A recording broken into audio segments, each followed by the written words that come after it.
طيب اخر مشروع عندنا يا جماعه اللي هو مشروع اس باي. اس باي في الكيلو 247 سيدي حنيش.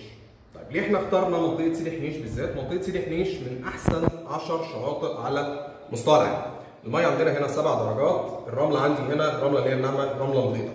طيب الدوله مهتميه بالمنطقه بتاعه سيدي حنيش دي، هي تعملها منطقه سياحيه. سيدي حنيش برضو يا جماعه عشان نبقى عارفين هي او اللوكيشن بتاعي ما بين خليجين، هنا خليج العبد وهنا خليج الماظة.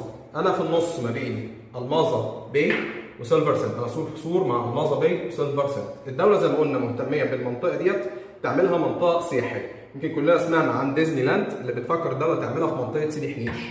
عشان كده اختارت 3 من اقوى المطورين اللي موجودين في مصر. سيلفر سنت اللي هو نجيب سويرس، اس باي كليوباترا، الماظة باي شركه ترافيك. المشروع بتاعي هنا ميزته يا جماعه في الفاسيلتيز اللي موجوده فيه، يعني احنا